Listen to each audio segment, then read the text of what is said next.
Good evening, everyone, and welcome to, what day is it? Monday the 17th. Happy St. Patrick's Day for those of you who do celebrate. And yes, welcome to the Lavigne Show.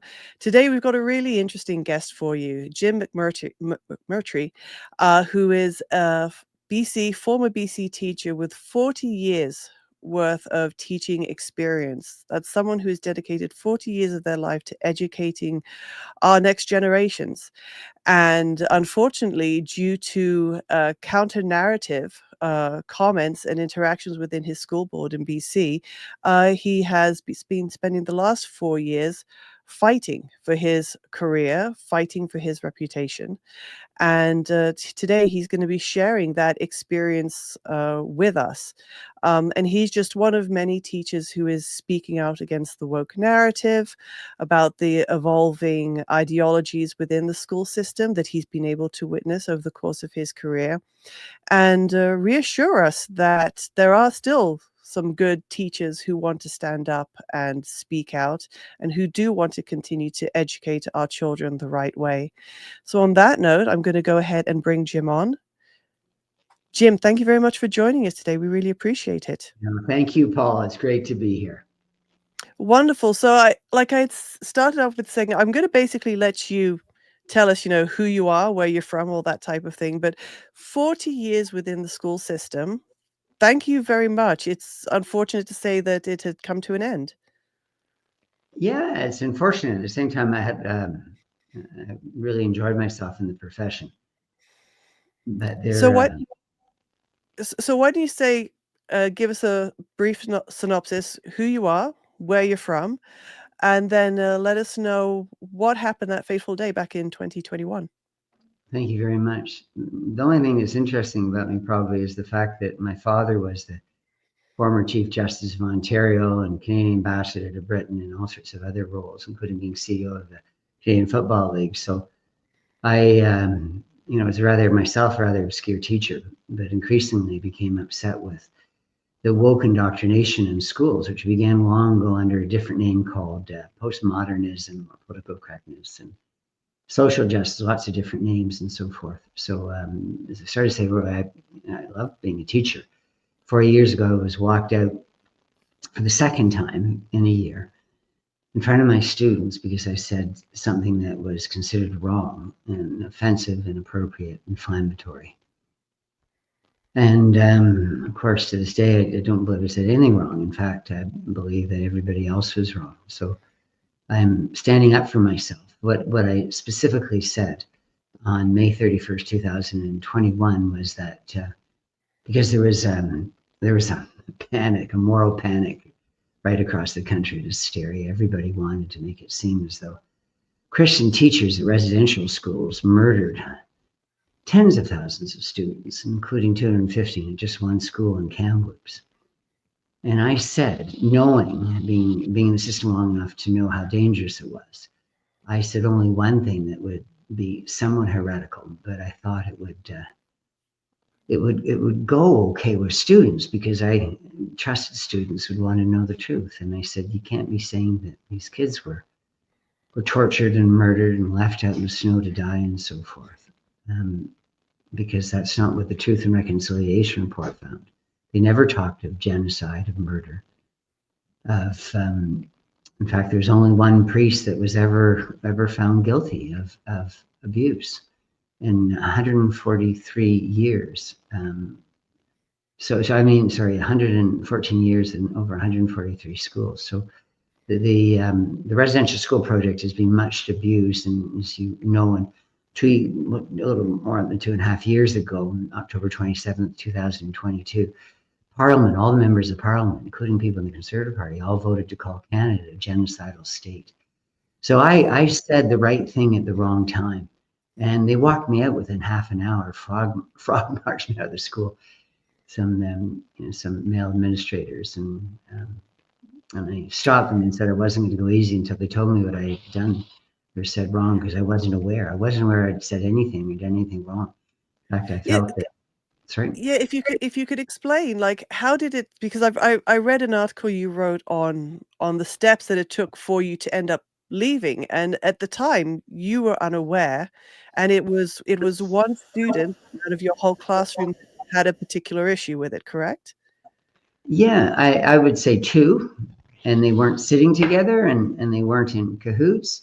I think they're probably representative of a lot of the students in the classroom, particularly the girls. I think the school was very much captured. I arrived on a Monday, and everybody was in orange shirts. And I stupidly asked the kids, why is everybody in orange shirts? Because I didn't know about the news, because Mhm. it was so, it just come out on the Thursday or Friday, and I just, for whatever reason, wasn't consuming public news. So I didn't know, but I heard about it, off and on in the weekend. But how would kids know to come with orange shirts and teachers? Because unless they were prepared on the Friday. And then I learned that that the whole school was told to be a wailing wall, as you find in Jerusalem. Everyone was supposed to go there and cry and tear out their hair and just think how terrible white European Christian society, has always been. Mhm. And yet I'm somebody who this is an area of expertise for me. I did a PhD at the University of Toronto in educational theory, and we talked about these issues. And no one ever talked about kids being mistreated. People talked about how best to teach these kids and make them successful, because they traditionally have been less successful than other students. So that was Mhm. it's a completely new thing within the last 10 years. This idea that residential schools were houses of horror, that was not something that was on anybody's mind. Now As I know as someone I who should is back a little bit more than that, because the Truth and Reconciliation report was more, started 17 years ago. So I Mhm. would could be stand people could say, well, no, it's more than that. It's almost a little longer than that. But I think the original intention of the residential school system wasn't to talk about murder, because the Truth and Reconciliation Commission never talked about kids being murdered or tortured, or all the horrible things that were being said the day that I said disease. Mhm. So the Truth and Reconciliation report that you're referring to, is this a recognized report? Is it something that has been questioned over time? Because if you are saying that this report, which I'm assuming government funding went into to research and create, um, is it recognized? Is it disputed? And if it's not, then why is it so contradictory to what is we are told in the media? Well, the Truth and Reconciliation Forum, 2000, the commission sat from 2009 to 2015. There were the commissioners, headed up by Murray Sinclair, were two Indigenous men and a woman, very woke woman, married to an Indigenous man, and they came into the commission with preconceptions, and what politicians have done, not just Trudeau, but Harper and others. What they like to do, of course, is to virtue signal, to say something's terrible, there's a catastrophe, there's a disaster, and we're going to fix it. And they start with apologies and then giving lots of money and so forth, and essentially present themselves as saviors. Look at me, look what I did for this vulnerable, marginalized minority, something that nobody else did before. In fact, all the people before me, as these prime ministers, I think, have in their head, were inferior, and they make that very clear. And that's the whole "Make America Great Again." And I'm not knocking any political affiliation. I'm just simply saying it's the idea that there's an apocalypse, end times, and how do we get out of end times? Well, we pretend that there is an answer, but we need an end times. We need an apocalypse. We need something terrible, a disaster, catastrophe. In this particular case, a moral panic over kids being murdered by their teachers, including 2 and 15 in one school.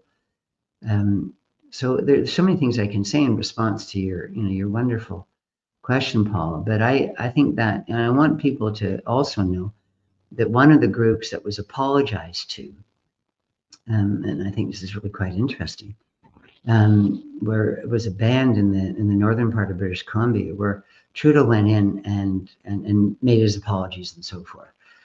But in doing so, went in riding a black horse. Now, I presume if there were a white horse available, that would have been the better choice.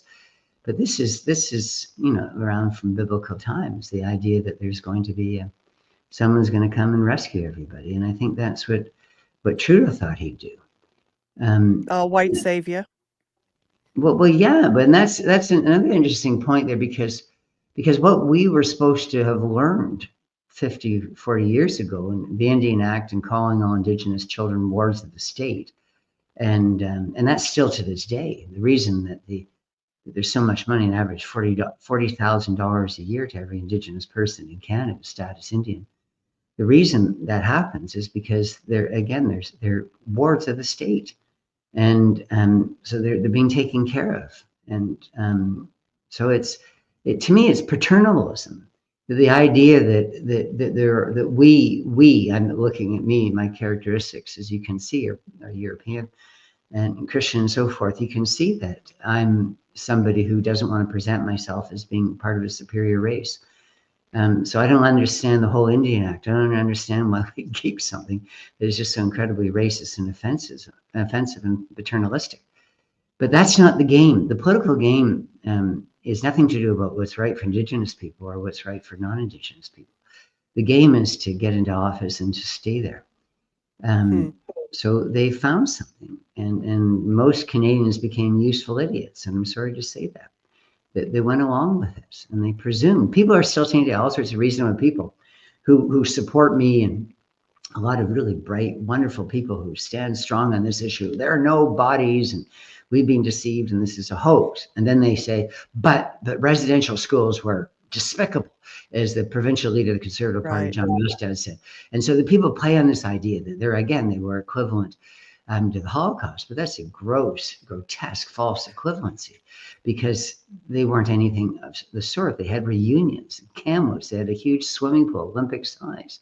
This idea that the teachers were there to harm the kids is just, I think if the teachers were brought back today and were told what was being said about them. So my point is, most people in Canada still, even if they realize right now we were lied to about graves, and we were lied to certainly about a mass grave, and lied to about children being mistreated and murdered and so forth, and buried by 6-year-old children in the night, and some of the children were as young as 3, which of course is particularly preposterous because the kids at 3 weren't in the schools. But what I don't understand is people will go, yeah, that's all wrong, but residential schools were terrible. And I say, what do you mean? You just don't. As the Nigel Biggers, the British historian who was banned recently from speaking at UBC, he was invited by Regent College at UBC to speak, and he was banned. But he came and spoke in front of a different group of people in Vancouver. I was lucky to be part of that group. And he said, the problem is 3 things. He said, most people don't read history. They don't care about history, don't care about evidence. And what do you do? What do you do with that? Because so I would say that the residential school system, this isn't just about graves. It's about defaming the dead. How can you say that residential school teachers, who in many cases didn't just go by boat to get to the residential school, they went by foot. Like, these are wilderness locations, and that's where the residential schools were. They were in the north and the west, in areas where they couldn't have day schools because there just weren't enough kids. It was too hard to get people. These people, for the most part, came from Europe to do this. This is their life's calling. And the idea that they would go and murder children, no, it was the opposite. They did things that were absolutely extraordinary for those children. Look, I'm speaking from authority here, because I've met lots of people who worked in those schools. I've met lots of people who went to those schools, had very positive things to say. And coming back to the Truth and Reconciliation Commission report, 2015, they talk about biological and physical and cultural genocide and all that. But if you read a little bit deeper, you see that about 80% of the stories are positive. And it even says in page 128 of the final report, summary of the final report, that the schools had good intentions and they had many good accomplishments. Well, then let me ask you this, because I'm an immigrant to Canada. I came here as an adult. I didn't go through the school system, so I didn't get to encounter the history lessons. Where did the initial conversation of the mistreatment at these residential schools, when did that begin? With your career of 40 years, did it start prior to the 40 years ago? Did it start, roughly when? Because that's something I'm not aware of. And why is it by now, in 2025, it is still a subject that's still to be confirmed and it's up for dispute? I think it's the white man's burden. I think this is something that people are to feel that they feel better about themselves. This is all about self-interest. Nobody's talking about residential schools in a constructive way, because if they did, they would not do those three things that I said to you a moment ago. They would care about history, they would read history, and they would look for evidence before constructing an opinion. And so people generally don't do that. So I'm going to answer your question in maybe in a roundabout way, but I think in an important way. Mark Carney, our Prime Minister's father, was my thesis supervisor at the University of Alberta, where I did a master's. And my thesis was in Indian education policy. And he was considered the leading expert in Canada at the time. And he may have been the leading expert ever in Canadian history. Mark Carney, our Prime Minister, never talks about his father in this capacity, but that was his life's work. And Dr. Robert Carney never said to me that these schools were houses of horror. He never said that they were awful and genocidal. The opposite. He just kept thinking, well, how can we make them better? How can we make all schools better? And not just for Indigenous kids, but for all children. He was someone that, so this is all new. It never came, that was in the 80s. So to answer your question, this wasn't around in the 80s, but there was something else. There was something that starts with a DE. For people, most people would know this. In English, when you see the prefix DE, that means to take away from. So we had a movement that started in the 60s and into the 70s and 80s called deconstructionism. It was part of postmodernism, traced itself from French philosophers and others. So the idea that out of the 60s, this idea that we could sort of a revolutionary time that we need to do a lot of things to improve ourselves. And the idea was that we need to improve all institutions because they're all corrupt and broken and so forth.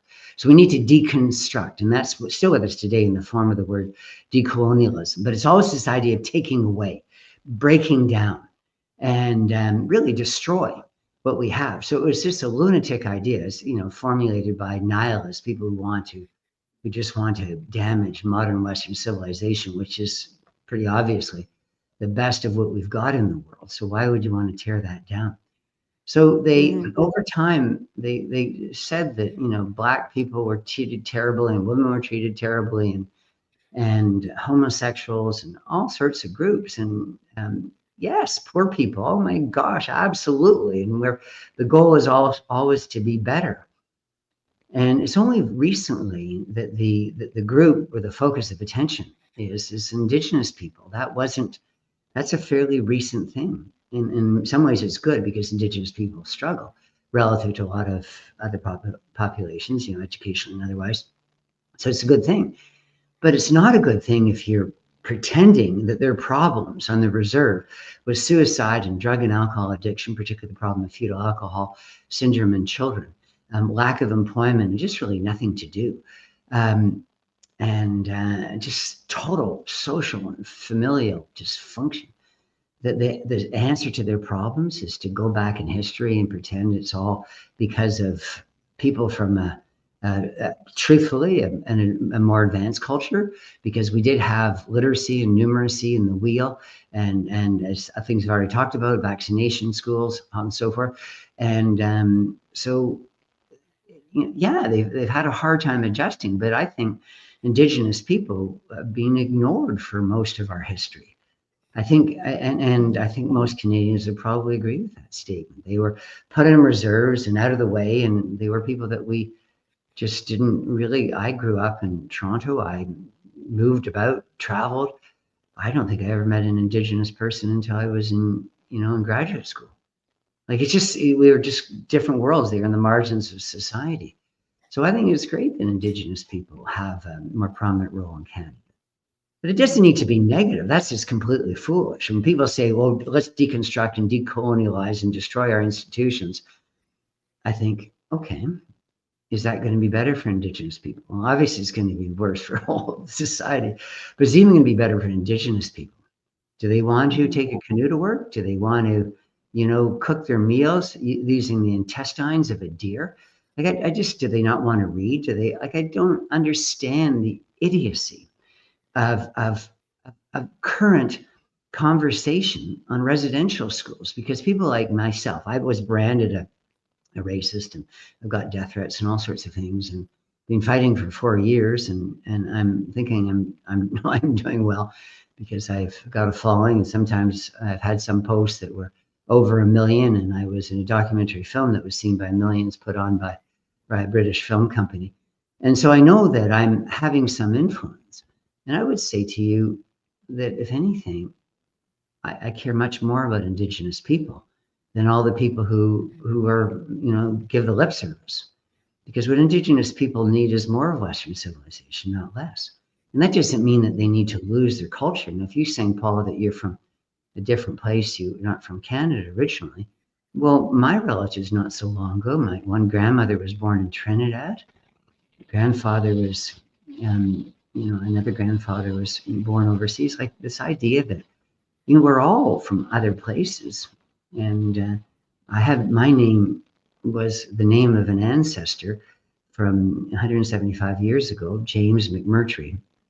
And he came over here. He didn't speak in English, he spoke Gaelic. He had his own dances, he had his own music, his own food. He's lost all that. But that doesn't mean his descendants are going, give me money, just, tear down Western civilization. But what we could do better as society is to allow people in their private spaces on their own dime to do everything that they want to celebrate their own culture and the culture of their ancestors. Well,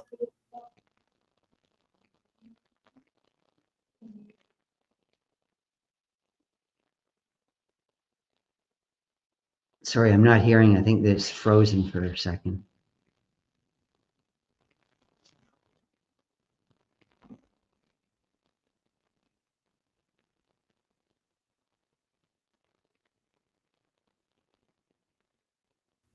oh, there we go.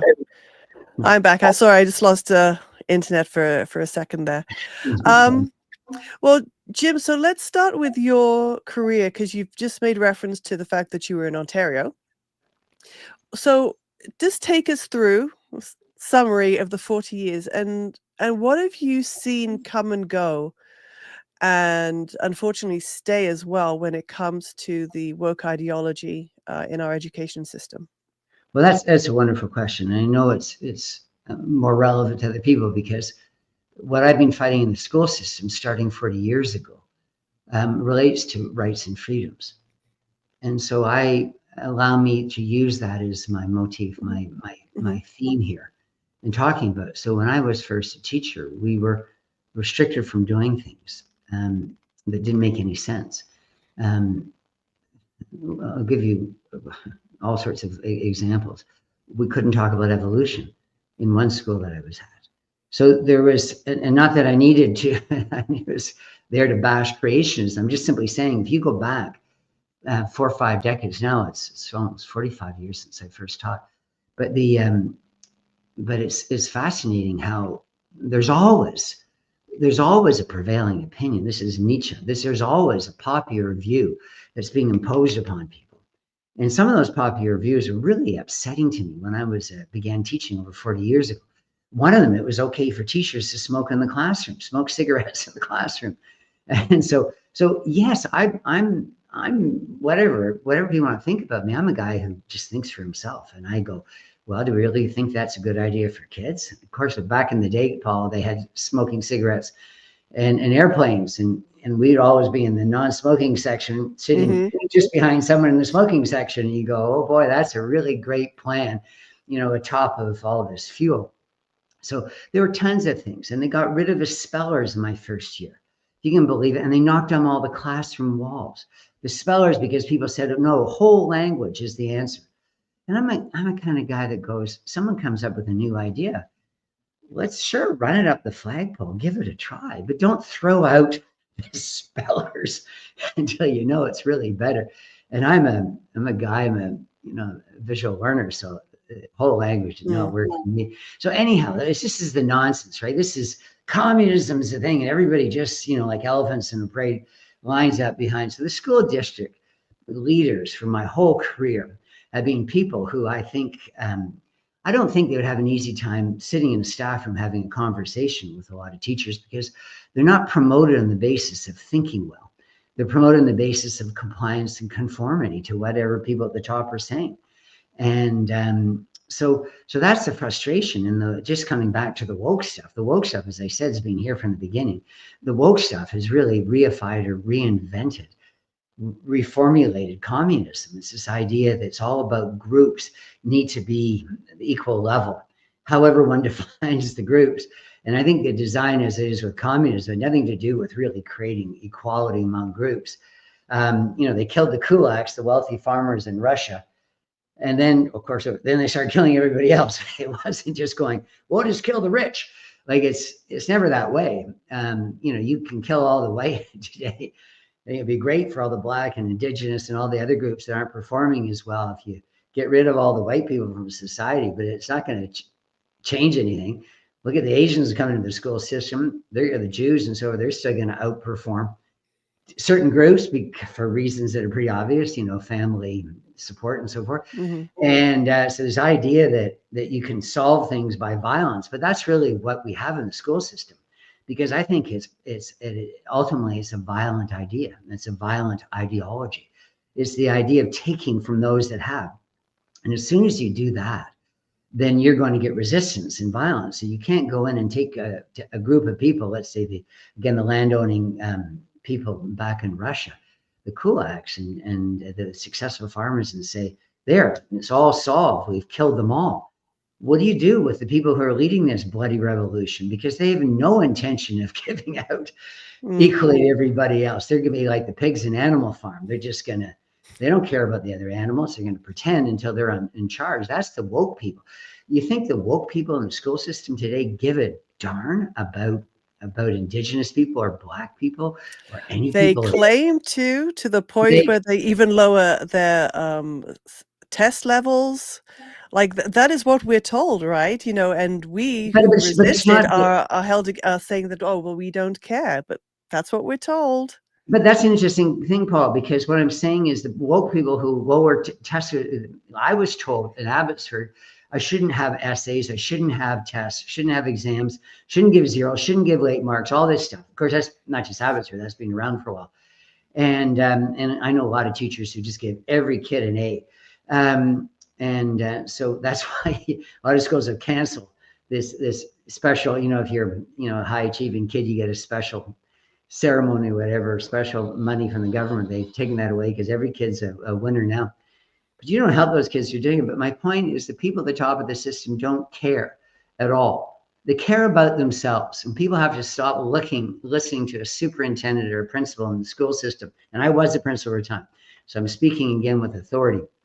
And I wasn't this way, but most of them are this way. They go, this is really good for the school and really good for everybody. And you go, really? Or is it really good for you? And people have that mindset because what they're doing with, you talk about, lower scores. They're doing in Abbotsford, they were having kids wearing equity backpacks. They had definitely lower marks for white kids if you could, and higher marks for Black kids and Indigenous kids. Indigenous kids, they all got special help. They were taken out of regular classes. The classes themselves are becoming all Indigenous classes. There's no longer in BC English 11. It's English Indigenous 11, which is the most absurd thing you could ever imagine because, of course, Indigenous people didn't speak English. So they'd be the worst experts of all in English. And we're calling it Indigenous English 11 or English Indigenous 11. So the whole thing is upside down. So they don't care about anything. They don't care about what's right educationally. But they certainly don't care about groups that aren't doing as well. So if I had in my class an Indigenous boy or girl who wasn't doing very well, then I would say, I'm going to give more attention to that child. than some other child that's doing better and comes from a good home and is naturally, because some kids are naturally gifted and you don't need as much time with them. So I think I've always been for the underdog. I've always been, that's what teachers do. You want to lift kids up. And some kids come to the classroom and gosh, you don't feel you do much for them because they kind of already know the material. I have kids in the classroom, then I'll give a novel out and say, okay, kids, we're going to read the novel over the next month. And the kid comes back to me the next morning and says, well, I've read it. So what now? I mean, there's kids like that. And then there are kids who'll never open a book. Like even if you're there with it, I was reading to the kids in my classroom because recognize that some they would never get to the book. Like you give it to a kid to go home and read, the kid would never do that. I just don't think the woke thing makes any sense because it's about gender and sexuality and race and religion. Those things, that's not helping kids. You help kids as individuals. Wokeism stamped out individuals. They've killed the individual in a kid. They've not allowed the kid to be him or her. They've said, you've got to be these things because of your outward characteristics. So that's really fundamentally evil. And then when the grooming stuff in school, if I'm jumping the gun on this one a little bit, the grooming stuff, which I saw, and they're very careful they do it because they see any kid who looks as though he or she is out. And they said earlier, pointedly, about girls, when you asked earlier about, well, Jim, you only upset one girl in your classroom, and she said, oh, no, it wasn't disease. And she went down and talked to the principal. And I said, well, no, there's another girl, and there are probably others, and more so girls, because for whatever reason, young females tend to be more vulnerable to these narratives. And the narrative that's most upsetting is, the majority of the kids that I saw, and it's statistically borne out, who changed into a different gender, have been female. And I think there's something about girls. Finish that thought, but I'd like to touch upon that. I guess you got to see then the trans movement. But if you can touch upon that afterwards, when you say like you saw that with the girls of feeling, I guess, wanting to become trans boys. But please finish the thought about you saying that the two young girls that were had commented about your class. Okay, but I have to just on that note, I'll come back to the two girls in my class. I raised two teenage girls. It wasn't easy. And I have raised teenage girls. There's a period of time where it's not easy. And I raised teenage boy, and of course I've raised all sorts because a little bit like Mr. Chips, I've had thousands of children because I have tried to be father-like with all sorts of kids that I've raised. I think the teenage years, certainly the early teenage years, are harder on females. And so some of them get a little bit darker and they become vulnerable for people who take them aside and they start saying, the more touchy-feely, girls will sit and chat with people. Girls are more literate, they're more mature. There are a lot of things that make them actually more vulnerable to having a relationship with a grooming teacher or administrator. So I'm not knocking females and saying this. I'm just saying they're often the ones where boys, you just throw boys a ball in grade 9 and they're out kicking a ball or whatever, or throwing something at each other and they're happy. Well, girls are a bit more complex at that age. And so it's not knocking girls. It's just saying that they're more susceptible to ideas. And so a lot more girls ended up being groomed, including the Prime Minister. Carney's daughter, oldest daughter, is they them pronouns and is transition. So this is a huge problem. And one last thing, because I do hope we get back to it. I had one mother from Abbotsford where I worked, but most of the time I worked in Surrey, and I've taught around the world. Went twice to Switzerland to be a teacher and principal. So I've been with kids all around the world. I've been to Taiwan in schools. I've been to Poland. I've been, going and speaking and so forth. So I know what I'm talking about, I think. And it's an incredible thing how parents are saying to me now that, oh yes, my daughter has 4 girlfriends who are transitioning. And so when I was back in school, I know that was a while ago, But even when my kids were back in school, which wasn't so long ago, I never heard of that. I've never, ever heard of a kid transitioning. And then the people who do this say, oh, that's because society wasn't as free. And I say, you don't know what you're talking about. You know, my kids went to school, they were as free as can be. In fact, I was free. When I was in school, if we weren't happy with the principal, we would say, we're not going to school today. And all the kids in my high school would just say, we're not going to school today until you give us what we want. We want to wear, my mom's day was the same thing. We want to wear jeans. You're not going to go along with that? Okay. We're going to deal with you. So don't tell me that teenagers weren't strong. I think teenagers were stronger than they are today because there's these horrible forces, again, of compliance, of conformity. And it's just harder in the world. Like, it's just harder for young people to get ahead. It's more competitive. They're competing with the whole world. And so when I was in my classroom 4 years ago, one girl said, when I said something wrong, and that was, I didn't think it was murder or torture. The kids died from disease. That really set her off. And then another side of the classroom didn't say anything, but reacted negatively. And I started to went, okay, got to get out of this one. And I started to say all sorts of things that weren't true to me, that other people, they said, well, look, a lot of people see the residential schools as a crime, and, you know, it was horrible and genocidal and all these things. Just to try and calm the situation. I was, you know, go woke, go broke. No, it's the other way around. Don't go broke as a teacher. You're broken.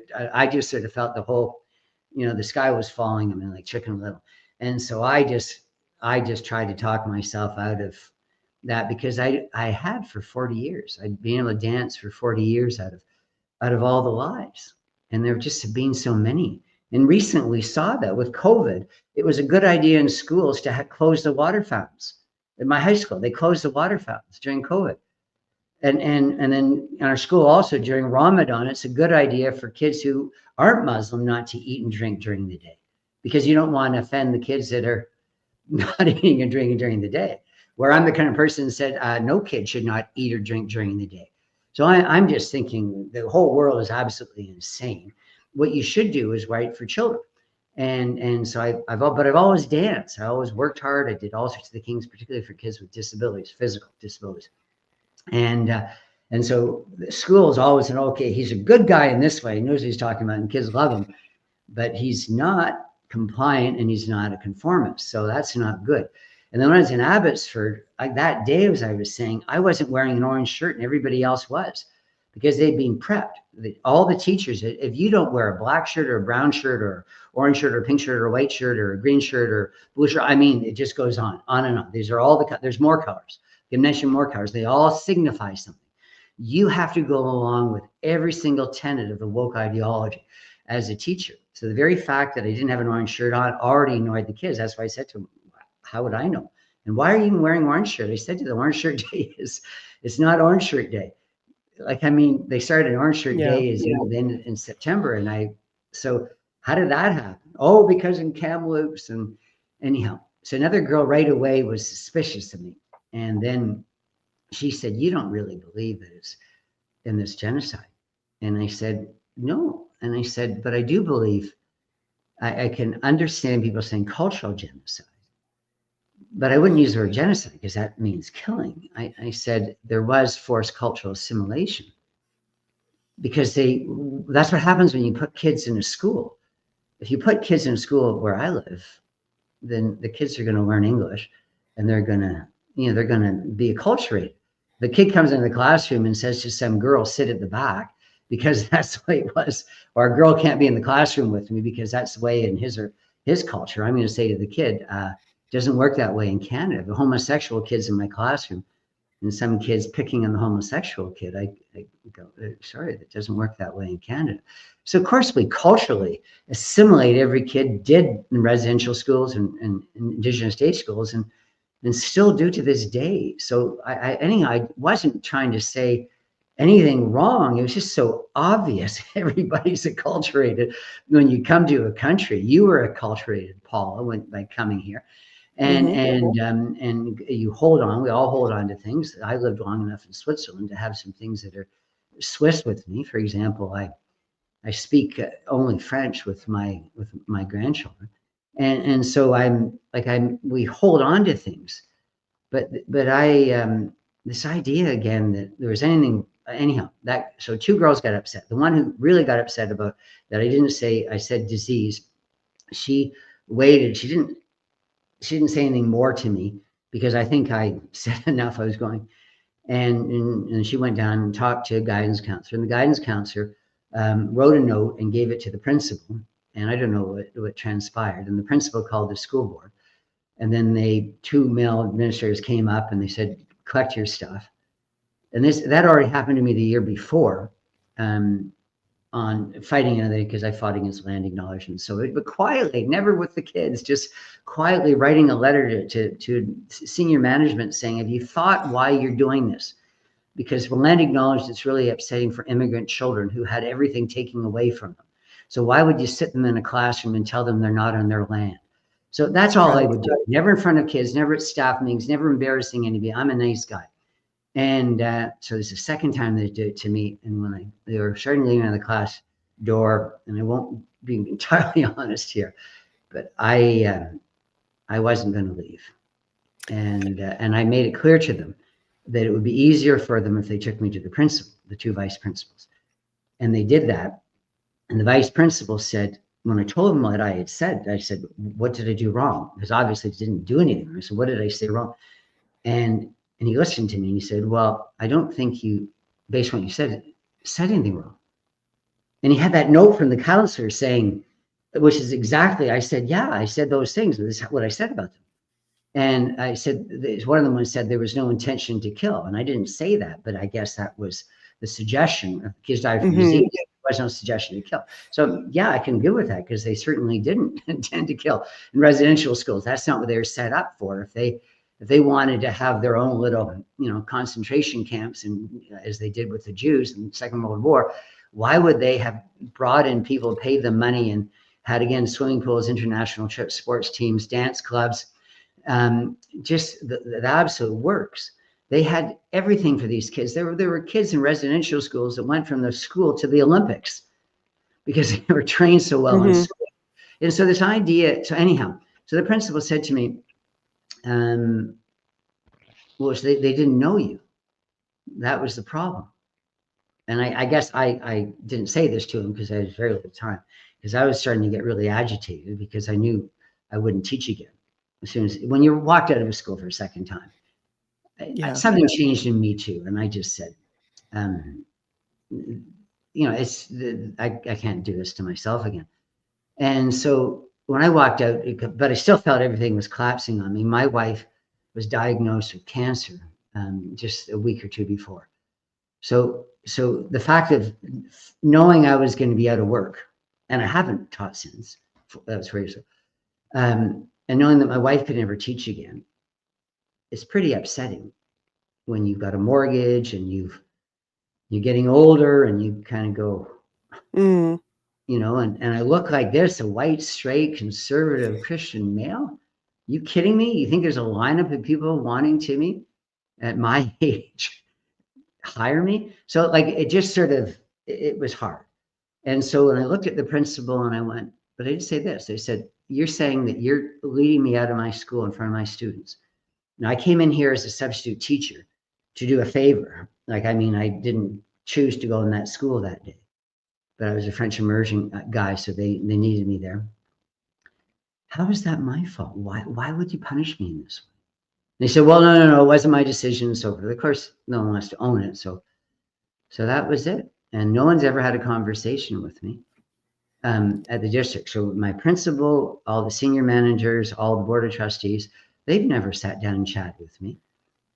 So this is 4 years in the making. What happened next? Tell us what's occurred over the last 4 years as your fight.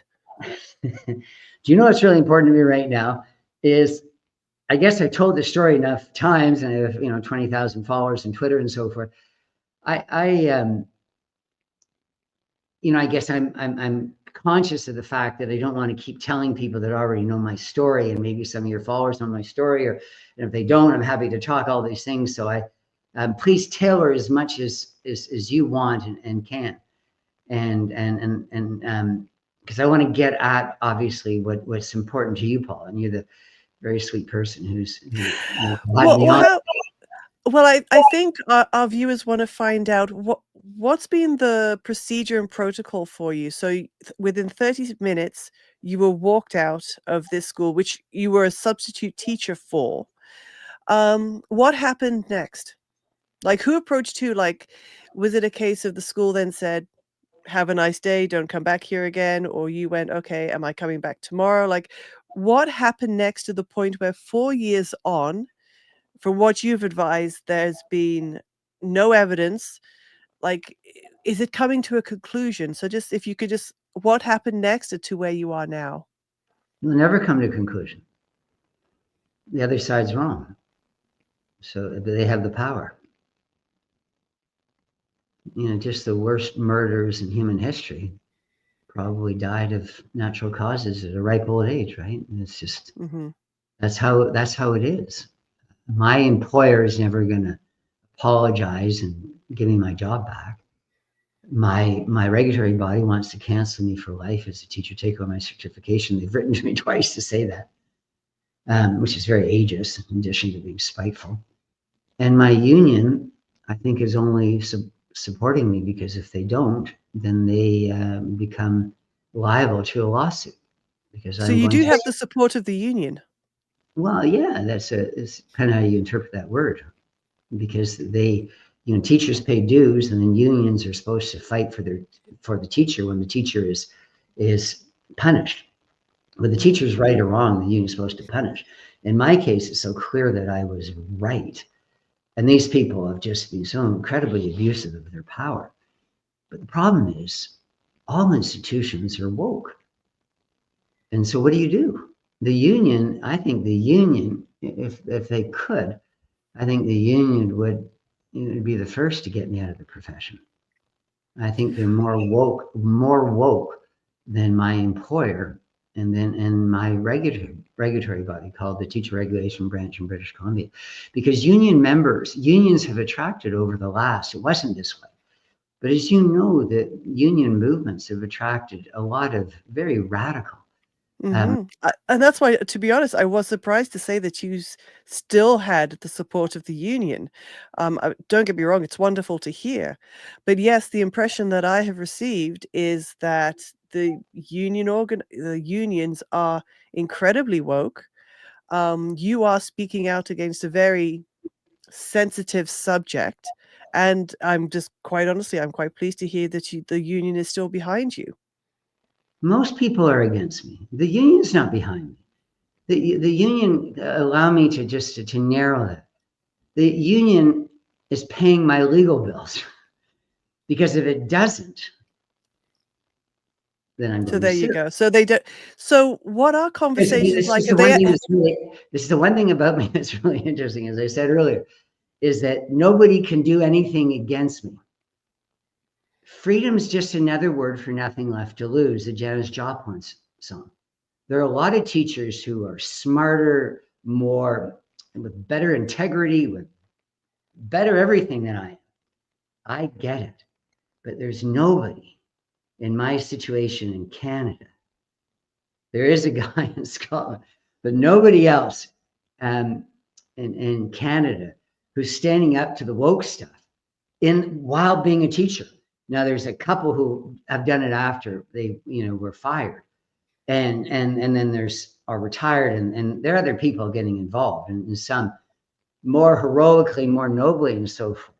The difference with me is I did it while I was actively teaching, and I didn't take any other punishment. I challenged everything, and then when money is on the table, and they're saying, "Well, we could do this for you," absolutely not. What I'm after is one thing. I'm after the truth. That was at first so my union has threatened me many times to drop me. Yeah, thank you for saying that, Kenzie, because the whole system is against you, including the union. The union would love it. If I got hit by a car tomorrow, the union would a lot of the people there would jump up in joy and just think of the money they've saved, and they've rid themselves of of a pariah in the system. I'm the enemy. People look at me. I am the enemy. I'll say it again, be really clear. I am old in the profession, very old in the profession. I am white. I am Christian, European. I am, straight. I'm able-bodied. I You're come from male. a family, male. Thank you. I could go on. I'm supposedly privileged. Just like my cousin who died at age 1 was privileged. So it's ridiculous to say because of any of those things you're privileged. I am privileged so far. If I got hit by a bus tomorrow, then I might think differently.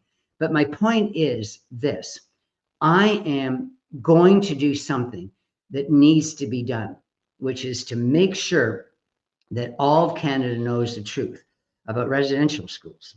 But you know what? I think that's already been done. And there's other people who are doing it much more better. I think that's being done. I think that was done. And other people had a bigger role in that. The professor in Calgary, Francis Whittleson, and recently an MLA in British Columbia named Dallas Brody, and a lawyer named James Heller, who's suing the Law Society for not admitting that there are no bodies and no graves in Kamloops and anywhere else in Canada. So they're bigger players. So what now? Well, what now? I'm after the whole woke program. The whole woke program is and I've just got to go. There's 7 major points, if I may go through them. Okay, the first one is the gender. The gender is just completely awful. The idea that you take vulnerable kids, particularly girls, and you say, oh, well, why don't you meet in our club and whatever, you'd be perfect for it. There's free this, free that, and friends and like this, and you're smart and you're interesting, and all of a sudden they get these kids in and they call it the Rainbow Club or something, some innocuous name, and then soon there's the chest binders and there's the mutilation and the pills and all that kind of stuff. So anyhow, so the first one of 7 is gender. The second one is the race, which is kind of falling a little bit by the wayside. Trump getting rid of DI was a tremendous thing, obviously. Canada's a little bit slow. So we've got the gender and the race, and then you have the Indigenous stuff, which is really difficult for me because you have this idea that Indigenous knowledge is better than Western knowledge, which is why people in Canada went, oh, yes, if they say there's Murray Sinclair, the head of the Truth and Reconciliation Commissions, it could be as many as 25,000. And the guy that he got this idea from, a white defrocked priest named Kevin Annette, he said, you can believe it, he said there were 60,000 murdered Indigenous kids in residential schools. So anyhow, complete lunacy. So the next one is the fact that they're taking away standards in education. So I've been fighting against that. And I've already mentioned no zeros, late marks, tests, essays, exams, no accountability, even behaviorally. You got a bad kid. I had one kid lying on a desk, and this is before I went to Abbotsford, I was in Surrey, lying on his desk. And he was a big kid. I was saying to them, what the heck are you doing? Get off. And he'd just be lying there. And to the point where I'd raise my voice, and then he'd film me. And then one day he caught me getting mad enough at him, and he went down the administration with his film, and I got called down into the administration. And I was, they didn't do it, but they threatened to start an investigation because they didn't like my tone with the kid. Lying on his desk in class. And so there's 3 more, if I can mention it. The second one, I think it's kind of separate thing, is land acknowledgements, because I don't think land acknowledgement isn't just an Indigenous thing, because the land acknowledgement is much more important than that. I don't care. It's compelled speech. It's a separate issue altogether. It's getting teachers and students to listen every day, and in many cases to stand when it's being done and to repeat. So the compelled speech I've never seen before. That when they had the Lord's Prayer in schools 40 years ago when I began, kids could opt out of them. And then they got rid of the Lord's Prayer. And the reason they got it, and the reason a lot of teachers are upset, was the idea that you can't have anything that you compel kids to do. It just is a very dangerous thing. And the last 2 very quickly are the censorship of literature. They're getting rid of all sorts of books, like there might be the N-word in To Kill a Mockingbird, so we'll get rid of the most successful book ever in schools. This is most, and I say that with some knowledge.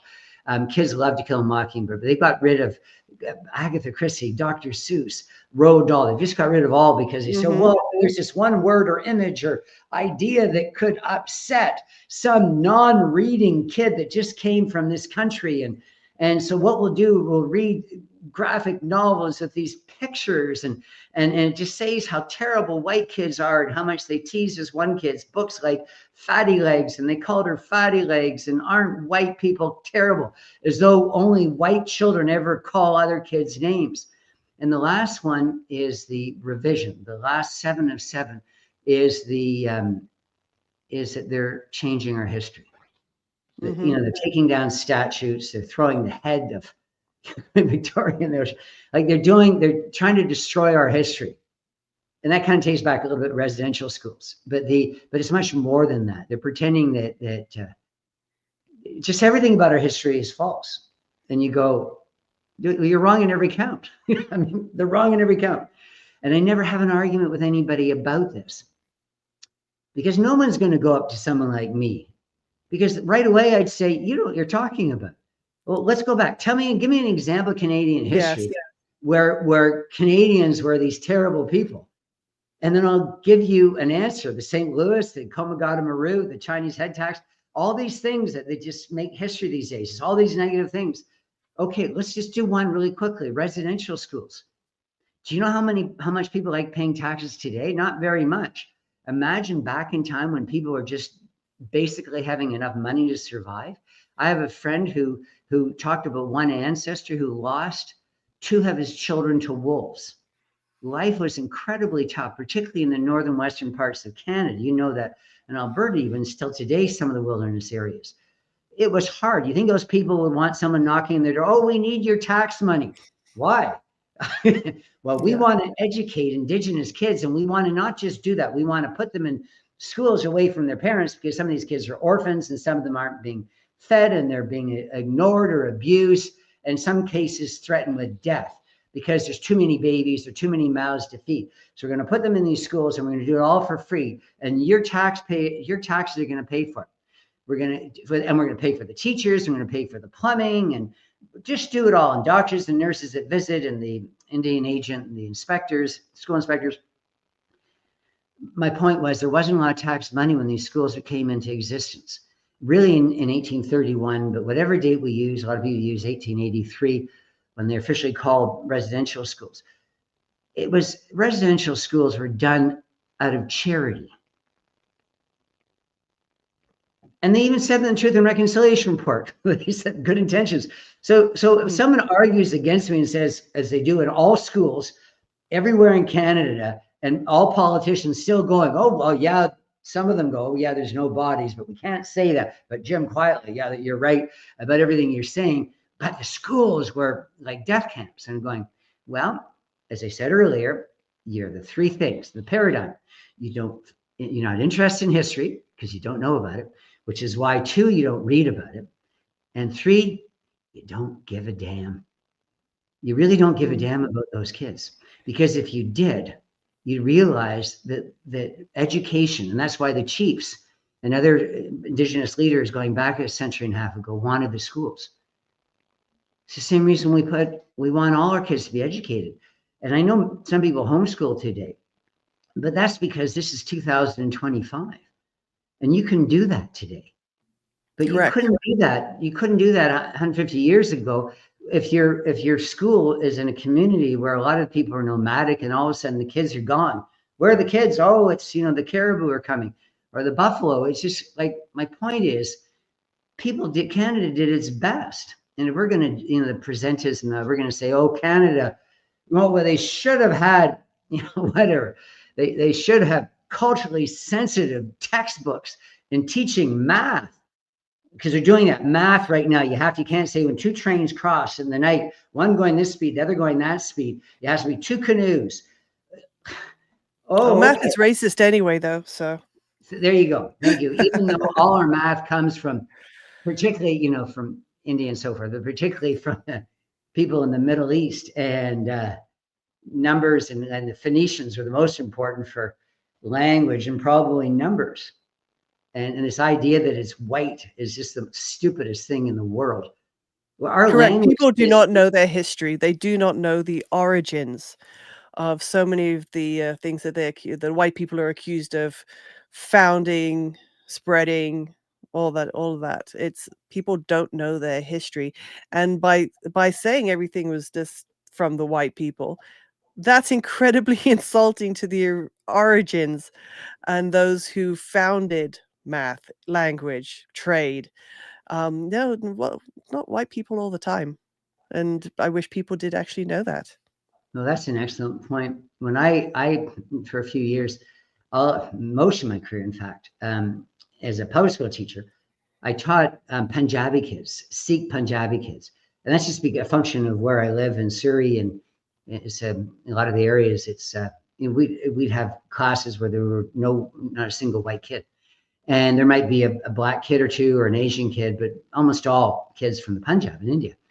And I don't know, I just had an affinity with them, and they like me and I like them, and so that was a lot of my teaching career. And I'm going to a wedding in just a couple of days for one of my Punjabi students. So, like, I mean, I wasn't a disaster with them. And what I did on the board from time to time is I'd write in Punjabi. I'd look it up on the computer and write the numbers 1 to 10, not necessarily not in the order that they go. And I'd have kids and go, okay, can you tell me that's the numbers 1 to 10 in Punjabi? Can you tell me which one's 1 and which one's 2 and which one's 3? And the kids go, well, that's so easy. So why are numbers so familiar with numbers from people from northern India? And that's because our language comes from Middle Europe, from originally from one village in Denmark, but anyhow, but it came from the Celtic people, which are my people going back in time, and those people moved east and they raided into India, and they called them Aryans, and they influenced the language and the numbers of the people in northern India. And that's why they don't in university call English in its beginning, they don't call it German or English or Latin, they call it Indo-European. And it's this Correct. idea that it's white. Oh my gosh, it's just nonsense. And sorry.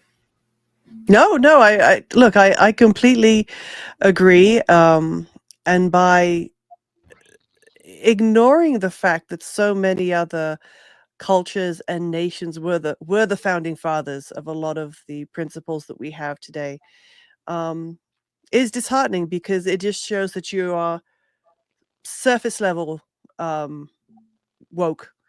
You're not actually realizing that no, there is a true history of the Black culture, of the Arab culture, of the Asian culture, and that's disappointing, because all people are seeing is just race today, and not acknowledging the race truly of the histories that date back centuries and millennia. Well, it's just It's so absurd, because my son did his DNA test, 23andMe, and he's 0.1% West African. West African. There you go. Yeah. So I don't know if he got it from me or from his mother, whatever. But anyhow, you just go back in time and we're all from the same, we're all Homo sapiens. It's just absurd. So in schools today, they have recently they had Black History Month. They didn't have, I don't know, my skin color history month. They have you can go through high school now and not learn anything about Canadian history, because you have all these options. And why would you take Canadian history, really, when you can take social justice or Indigenous history or something where there's so little content and it's just so propagandistic and nonsensical, and it's taught by somebody who doesn't have any interest in the clean discipline, a clean discipline like science or history or language or something.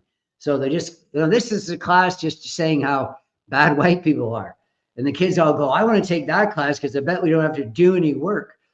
and they don't do any work. And if they do, it's just talking about, again, how bad white people are. And so that's going to solve the problems of the world today. And it's particularly upsetting when you And you have, and I said in my school system, so I taught a lot of kids again from India, and it wasn't that long ago. And it was the British that did it. There was not just slavery in India, it was the British that ended slavery in India. But when a man died, an older man died, nobody wanted to take care of the widow because women weren't important. So they'd throw her on the fire. And so that's how grandma ended up her days. Sorry, grandma. And so those girls in my class, particularly since many of them are still discriminated against because of old cultures, the idea that they don't inherit, the idea that boys are named names like Lucky and Money and so forth. So that there's a celebration called Lori, Lori, for whenever there's a boy born into a family, and there's nothing for a girl. So my point is, it's wonderful being with kids from different cultures so we can talk about those things, but also hopefully get kids to think better. But of course, you can't do that. In Muslim kids, it's the most absurd at all, because I've taught a lot of Muslim kids. In the school system, what we're supposed to do is have these kids in our classes and only say bad things about Christians and only say good things about Muslims. And yet the reality is Muslims want to come and live in Christian countries because there's things called freedom and rights and wealth to a greater extent, and certainly a better distribution of that wealth. And anyhow, so it really should be the opposite. It should be, well, you know, in the Christian Christian world and so forth, we realized, you know, maybe late in the game, but before everybody else, slavery was wrong, you know, misogyny was wrong, infanticide was wrong if there are too many babies in the family. You know, birth control wasn't a bad thing because you didn't really want to have 20 kids in a family. Like, we're the first in the world that did all these things. And yet I'm supposed to be teaching a classroom of saying, well, we are the ones that my ancestors, other people's ancestors did these things. And I'm proud of my country and I'm proud of my ancestry, as everybody should be. And they say the kids in India, look, you guys came up with the game of chess, you came up with the zero, you came up with the decimal point.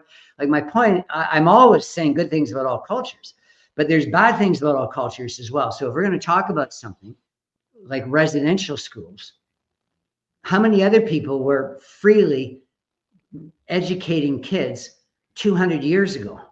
Right. We started doing that. The church that started in Canada over 400 years ago. Were you doing that? Were you doing that for orphans? Were you taking in orphans in your country 400 years ago, educating them? So don't talk to me about residential schools being a bad idea. Everything is compared to what? I'm comfortable right now, but compared to what? I'm comfortable. I'm compared to somebody who lived 200 years ago and had nothing. But I'm probably going to be very poor compared to somebody 200 years from now. Right. Again, it's just silly to play the woke. There's just nothing to wokeism that makes any sense. I can't, and please hit me hard with this. Tell me something that makes sense. It's just an evil, hateful ideology of putting down other groups of people so you can artificially build up other groups, but you don't even really care about them, because if you give them a crutch, they're going to need it their whole lives. What you do is you give everybody equal opportunity and then step back. That's right, because like you said, when it's adjusting the grades, if you have a teacher that's giving everybody A's, how is that person going to succeed in life when there's no longer going to be a teacher there to give them an A, and they have to go get employment, they have to go, you know, live a life? I'm not for a participation ribbon, personally. Well, but here's the counter argument. They would say, Paula, well, that's harmful. What you're doing is do you not realize that Black or Indigenous kids are underrepresented in engineering? Oh, okay. Therefore, I should make it really easy for them in school, particularly science. And then, of course, they learn no science. And all of a sudden, they're going to get into engineering that way. Like, it's just so absurd. I'm thinking, yeah. How can you have an engineer build that bridge if they didn't earn that A? Like at the end of the day, if they don't have the knowledge, they don't have the knowledge. How can they become an engineer to begin with? Like it just that in itself just doesn't even make any sense. If you're enabling and giving a fake grade, still, how is that person going to succeed in their chosen profession if they simply don't have the knowledge? They have a piece of But, paper, but but why they does don't it have the matter? knowledge. But the same woke people are just, again, I don't understand, because a lot of them are naturally smart, but they've just bought the dumbest idea imaginable just to go along to get ahead and all that kind of stuff. Go along to get along and get ahead. The NBA is mostly, so many professional sports are mostly people who are Black. Nobody's going, oh, that's terrible. They're Chinese people are underrepresented in the NBA. Therefore, let's destroy, let's deconstruct the NBA. No one's doing this. They don't care about Mhm. anything. They don't care about the athletes. They don't care about the kids wanting to be engineering. They don't care about this race or that race. All they're trying to do is to just for themselves make to showboat. They're just making look at me. I've done this for this group. Look at me.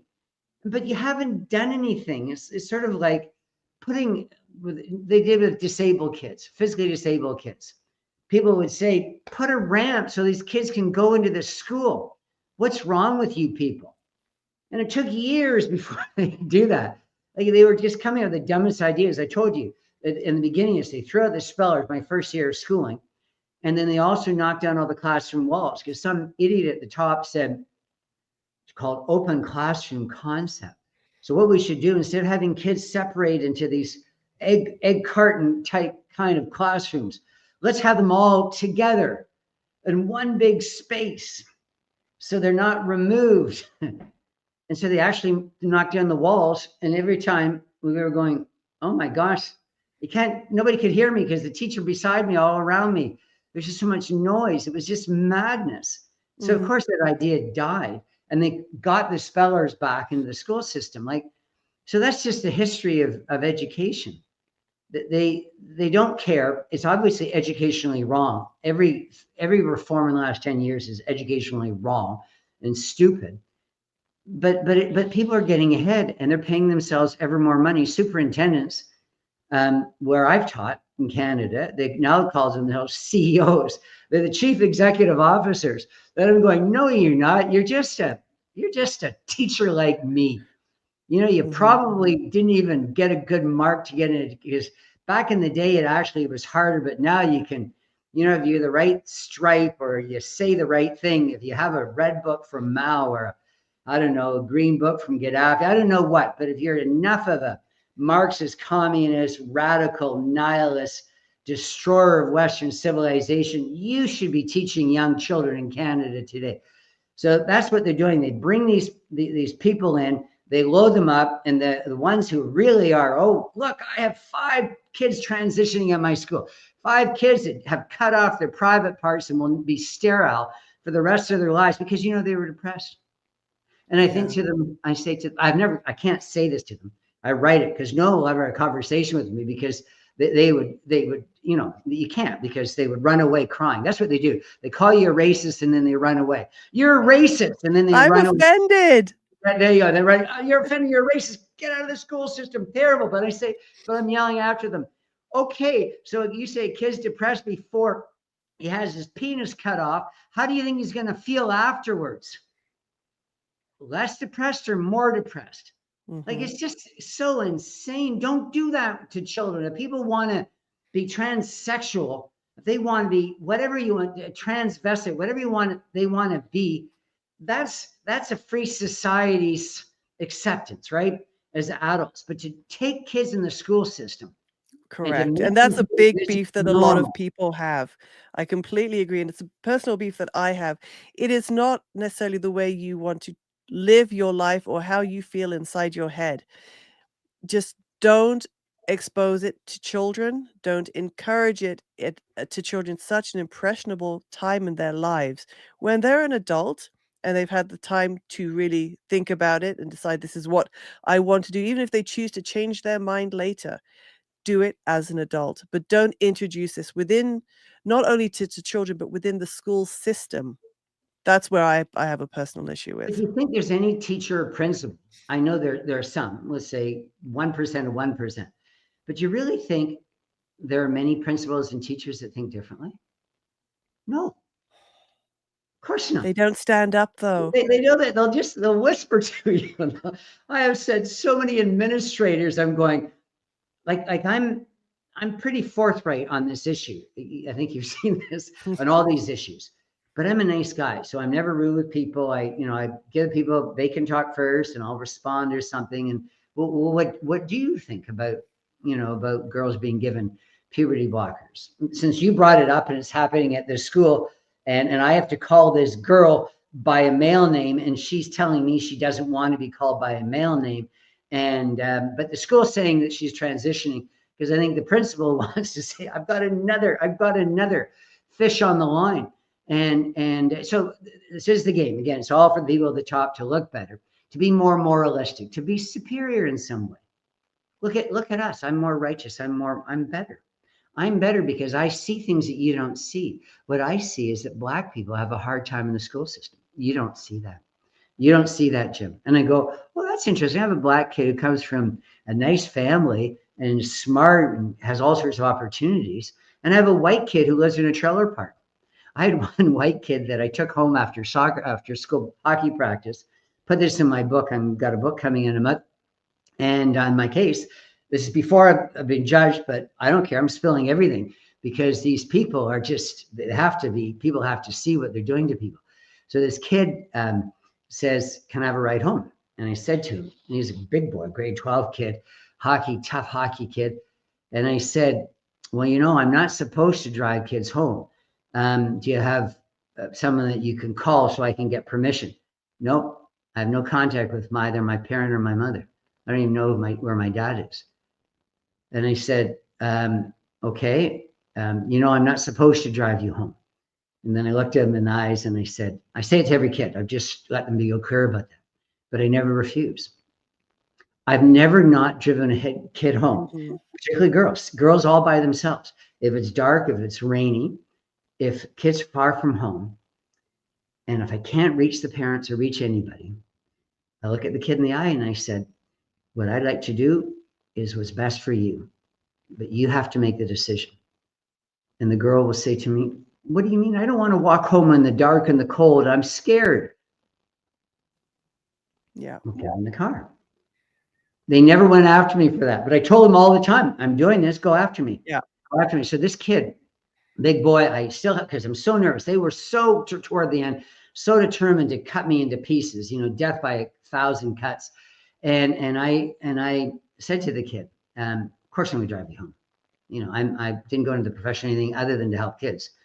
And he had a hockey bag, and he lived something like, it was ridiculous, like 10 kilometers away. And he didn't have any money for a bus. Just drive him home. And I said, where do you live? And he told me where he lived, trailer park. So I'm driving in this trailer park, and he really liked me. I liked him. I knew him. I didn't ever teach him, but I knew him fairly well. And maybe it was a stupid question or statement, but when I got closer to his head, I could see his trailer. And I said, oh, that's a really small trailer. And I said to him, you just told me that you live with your grandma and your grandfather. And it was just the smallest trailer you could ever imagine. And I shouldn't have said that. Anyway, I did. And he said, I don't live in the trailer. I live outside. And then I got out of the car with him, and he showed me his bed. So his bed is, I don't know, laughing. I'm just saying, I'm just so incredibly, actually, I don't want to come across as angry, but I'm just so, I can't, it's just beyond disbelief that this is what they do in the school system. They don't look at kids, as I said at the beginning, as individuals. They look at kids as part of a group, right? All Russians are this, or all Ukrainians are that, or whatever it is. And of course, that's stupid. And so I said to him, where's your bed?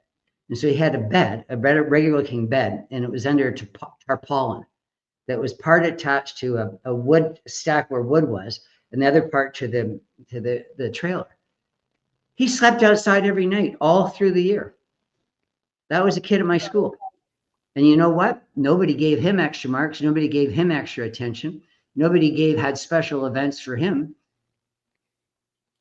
Didn't know where his father was and his mother. He couldn't live with her because she was an alcoholic and had no room for him anyway. She was in public housing.